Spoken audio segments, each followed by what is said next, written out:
I'm a true champion.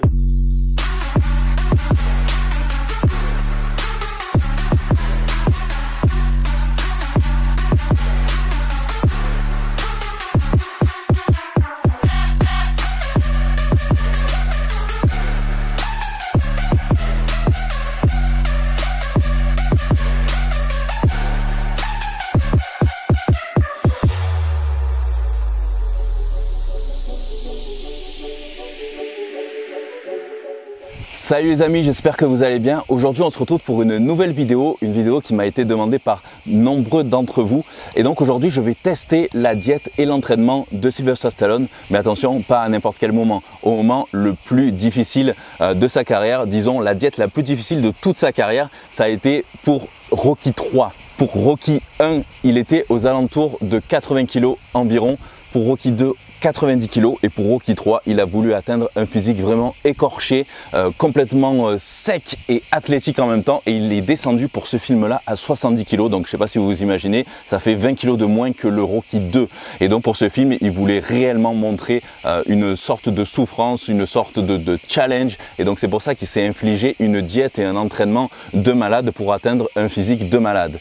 Et donc assez récemment sur ses réseaux sociaux et notamment sur Instagram, il a partagé tout ça. Et il a effectivement dit que c'était une des diètes les plus difficiles de toute sa carrière et des plus dangereuses aussi, que c'est bien évidemment ne pas reproduire, surtout sur du long terme, parce que c'est quelque chose qui peut conduire évidemment à d'énormes problèmes de santé. Et d'ailleurs, il le dit, et il a montré même une photo. Pendant l'époque de Rocky 3, justement, pendant le tournage, il avait tellement la tête qui tournait à cause de ce régime de folie qu'il était obligé, pendant le tournage, de se mettre dans un des coins du ring et de faire le poirier pour que le sang redescende vers la tête, parce que sinon il était complètement à l'ouest et complètement perché.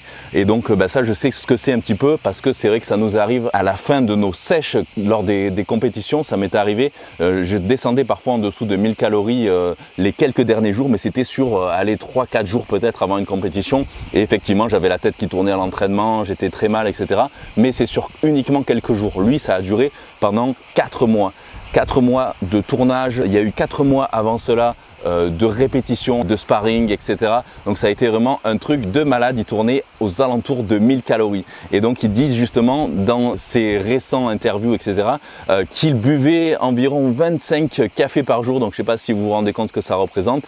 C'était énorme. Donc je suppose qu'à l'époque ils n'avaient pas les pré-workouts qu'on a maintenant. Parce que c'est vrai que si vous prenez 2 doses de pré-workout, ça fait une dizaine de cafés, l'équivalent en termes de caféine, on va dire. Donc voilà, ça aurait été plus simple pour lui de prendre, on va dire, 4 doses de pré-workout que 25 cafés. Mais bon, bien sûr, c'est quelque chose à ne pas faire, évidemment.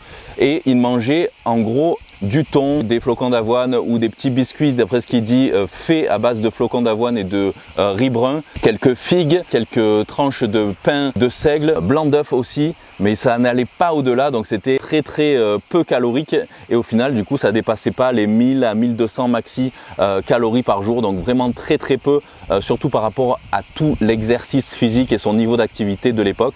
À savoir qu'à l'époque de Rocky 3, il avait environ 36 ans.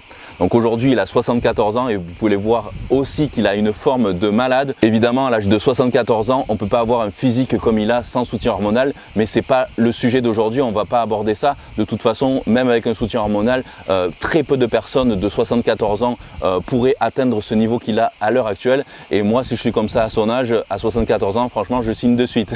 Mais voilà, revenons à nos moutons. Donc à l'âge de 36 ans pour Rocky 3, donc il pesait 70 kg, et en plus de cette diète très peu calorique, 1000 calories, il faisait des entraînements de malade. Il s'entraînait 2 heures en muscu par jour, avec un entraînement le matin, un entraînement le soir. Il faisait environ entre 3 et 5 km de footing chaque jour, plus de la corde à sauter, plus des exercices de boxe justement avec un sparring partner au sac, etc. Donc ça faisait au moins 6 heures d'entraînement par jour. Voilà, sans compter les répétitions de tournage, etc.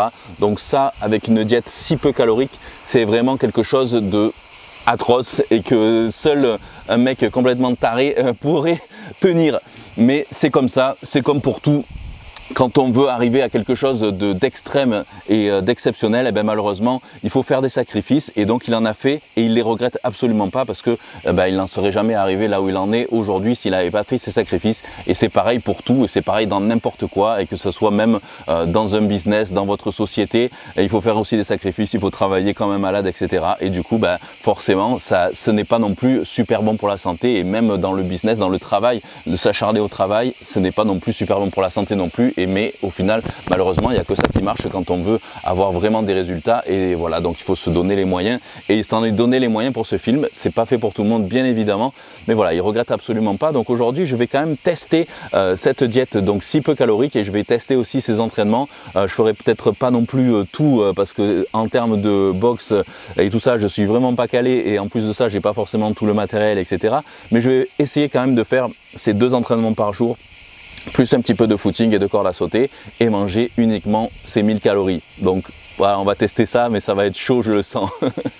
Allez, c'est parti pour une journée qui s'annonce épique. Et donc la toute première chose que Stallone faisait avant son petit déjeuner, c'est un verre d'acide aminé. Donc là, aujourd'hui, j'ai ces acides aminés là qui contiennent en plus 200 mg de caféine. Donc 200 mg, c'est l'équivalent à peu près de 5 cafés, parce que dans une tasse de café, il y a à peu près 40 mg de caféine. Donc voilà, on est pas mal déjà pour commencer. Je ne sais pas si j'atteindrai ces 25 cafés entre guillemets quotidiens, mais bon, en tout cas, ça va bien pour démarrer la journée. Donc c'est parti, hop.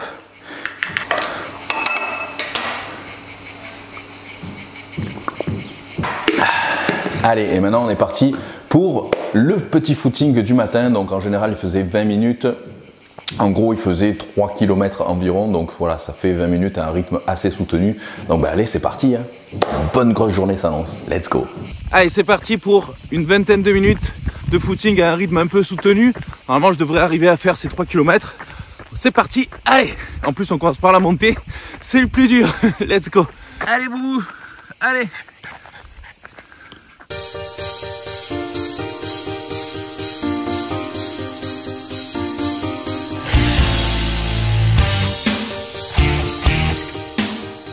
Allez, une petite pause boisson pour tous les deux. Ah, ça fait du bien dès le matin. Ouh. Bon, retour du petit footing matinal. Donc ça y est, enfin je vais pouvoir manger mon premier repas, donc le petit déjeuner. Bon, il n'y a pas grand chose évidemment, mais c'est quand même toujours ça. Apparemment, il faisait 3 blancs d'œufs plus un œuf entier ici que je vais faire cuire à la poêle. Attention, il ne faut pas les manger crus comme on peut le voir justement dans certains films et même dans certains Rocky, je crois, où on le voyait les boire crus. Donc il ne faut surtout pas le faire parce que déjà d'une part c'est pas très bien assimilé, on n'assimile que 60% à peu près des protéines si on les boit crus, et en plus de ça il y a un gros risque aussi de contamination, donc de bactéries et tout ça, de salmonelle, etc. Et en les cuisant ça les détruit, donc ne pas les boire crus. Donc ça, voilà, première chose. Donc c'est parti, on va faire cuire d'abord les œufs, donc hop, sinon j'avais les blancs d'œufs liquides aussi, hop,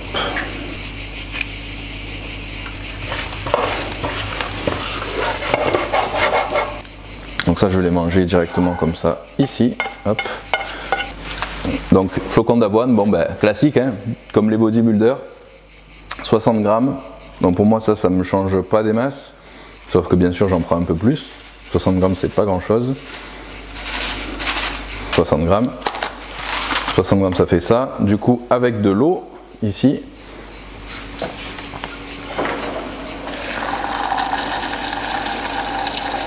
cuire 2 minutes au micro-ondes. Donc il disait que soit il mangeait les flocons d'avoine donc comme ça, soit sous forme de biscuits ou cookies de flocons d'avoine. Alors je ne sais pas si c'est lui qui les préparait lui-même ou s'il les achetait comme ça, mais c'est faisable hein, de préparer des cookies de flocons d'avoine. Donc je ne sais pas encore vraiment. Donc d'ailleurs si vous avez des recettes de cookies à base de flocons d'avoine pas trop caloriques, dites-le moi dans les commentaires. Et ensuite à côté de ça, il mangeait souvent, ça pouvait être donc des dattes. Donc là j'ai 3 dattes, ça me fera un petit peu sucré disons dans les flocons d'avoine. Ou alors il prenait parfois des figues ou de la papaye, ça dépendait en fait en gros de la saison. Mais voilà, ça fait un petit déjeuner qui est pas très calorique, donc je vais vous dire ça exactement tout de suite sur MyFitnessPal. Donc là en gros je suis à 450 calories. Donc avec 25 grammes de protéines, 11 grammes de lipides et 60 grammes de glucides. Hop, voilà, ça fait ça. Du coup, je vais découper un petit peu les dattes dedans pour me donner un petit goût sucré, parce que j'avoue que là, les flocons d'avoine comme ça et les œufs, bah, comme ça, sans rien. Hein. Mais ça va, ça me dérange pas trop. Donc avec ça, bien sûr, bah, le café. J'en suis pas à 25 par jour et je pense que j'en prendrai pas 25 par jour. D'autant qu'en plus, j'ai mon fat burner ici qui contient déjà de la caféine. Il y en a 400 mg. 400 mg, c'est-à-dire 10 cafés au final, l'équivalent de 10 cafés. On s'en rend pas compte, hein, mais il faut faire attention, hein, quand on a ça plus le pré-workout, eh ben, on arrive quand même presque à ces 25 cafés hein, finalement, donc il faut faire attention. Généralement, quand je prends le fat burner, je ne prends pas de pré-workout avec caféine, je prends le pré-workout sans caféine. Ensuite mon multivitamine, vitamine C et mes oméga 3. Donc je vais savourer ce petit déjeuner parce que là j'ai pas d'encas. Il n'avait pas d'encas, c'est uniquement les 3 repas principaux. Moi j'ai l'habitude de manger 3 repas principaux et 3 encas. Là, il va falloir maintenant tenir jusqu'à midi. Allez. Bon allez, c'est parti pour le premier training de la journée qui va être longue. Donc un petit pré-workout qui va me faire l'équivalent encore de 5 cafés environ. Donc je vais pas boire ces 25 cafés par jour que lui fait, mais bon, avec le pré-workout, ça va en faire quand même pas mal.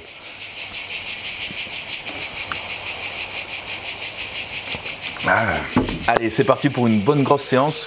Pec, dos, abdos. Allez, let's go.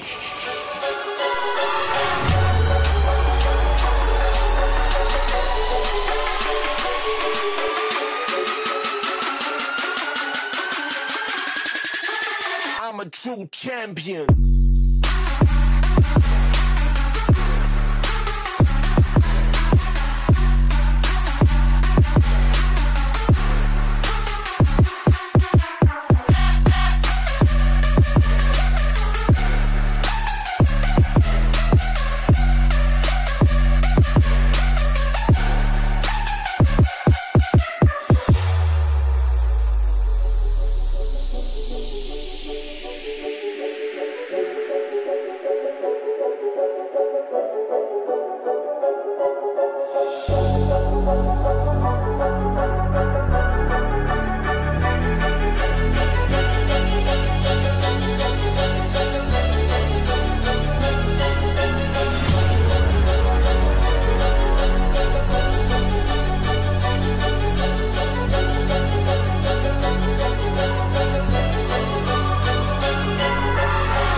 I'm a true champion.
I'm a true champion.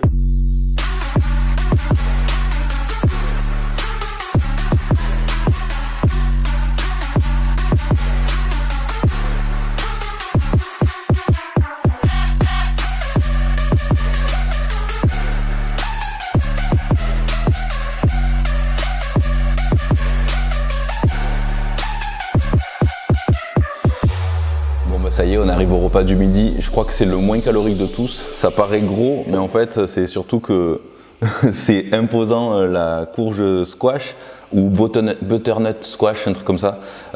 C'est une sorte de courgette potiron. C'est pas trop calorique, il y a beaucoup de peau. Et ensuite, bien sûr, du poulet et de la salade. Et pour le dessert, juste une poignée de myrtilles. Donc ça fait vraiment très peu de calories. Je suis à 300 calories environ. Donc là, hop, regardez ça. Voilà, à peu près 300 calories pour le repas du midi. Donc c'est le repas le plus bas en calories des trois. Parce qu'il n'y en a que 3, pas d'encas, rien. Bon, ça paraît consistant, mais je pense que je vais avoir faim 1 heure après. Ça, c'est sûr. Surtout qu'il m'attend encore dans l'après-midi. En général, il faisait 1 heure ou 2 de natation. Donc là, je ferai peut-être quelques longueurs. Et ensuite, 1 heure de training le soir. Plus un peu de sac de frappe et tout ça. Donc je vais voir ce que je vais pouvoir faire moi.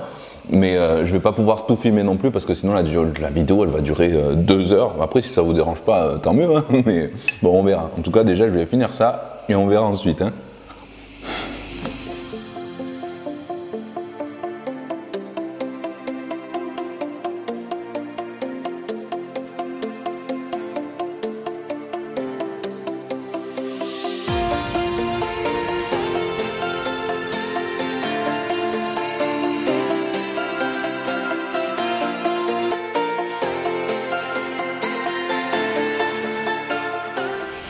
Ah, petite séance de natation bien sympathique. Bon, j'ai carrément tout perdu de mes techniques de nage, hein, donc ne vous foutez pas de ma gueule. C'est le sport par lequel j'ai commencé il y a très longtemps et j'en ai fait pendant 15 ans. Je sais, on ne dirait pas parce que ça fait, je sais pas combien de temps que j'ai arrêté, mais plusieurs dizaines d'années. Je sais plus exactement quand est-ce que j'ai arrêté. Mais en tout cas, voilà, c'est vrai que je suis beaucoup plus lourd qu'avant. À l'époque où je faisais de la natation, je faisais 70 kg, donc ça remonte il y a bien longtemps. Je faisais des compètes et tout à l'époque, il y a bien longtemps. Donc voilà, mais je le fais pour le plaisir, j'aime bien. C'est vrai que là, j'ai pas assez d'espace évidemment pour nager réellement, mais bon, par contre à Miami je le fais de temps en temps parce qu'effectivement dans la piscine de notre immeuble c'est une piscine olympique de 50 mètres, donc du coup je peux faire vraiment des longueurs pour de bon pour le coup, et je le fais de temps en temps et franchement j'aime bien. Donc là, petit moment de repos avant le deuxième entraînement en musculation de la journée du soir. Donc je vais vous parler de la façon dont il s'entraîne en musculation, dont il s'entraînait. Alors en fait il faisait le lundi, le mercredi et le vendredi, il faisait la même chose, c'est-à-dire pec, dos et abdos. Il n'y a pas énormément de séries, pas énormément d'exercices par groupe musculaire. Là il y a 3 exercices pour les pecs, 3 exercices pour le dos.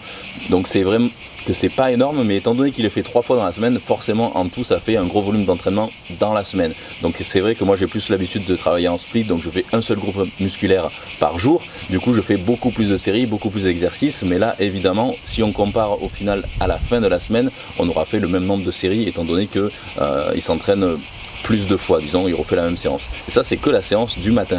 L'après-midi ensuite il fait les épaules, les bras et un peu d'abdos aussi. Et du coup les autres jours de la semaine, c'est-à-dire le mardi, le jeudi et le samedi, le matin donc c'était plus les jambes et les mollets, et l'après-midi c'était plus l'arrière d'épaule, les trapèzes, les abdos.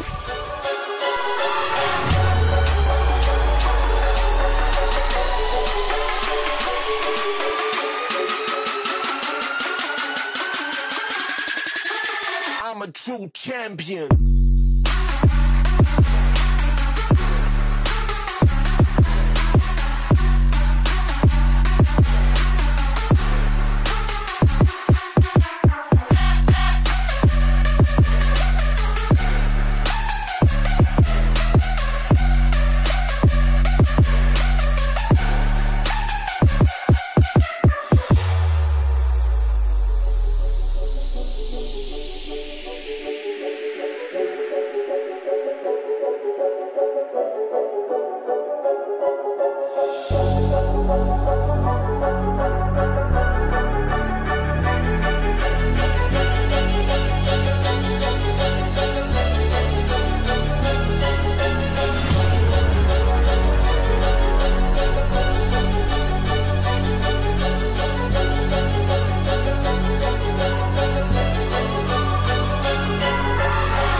I'm a true champion.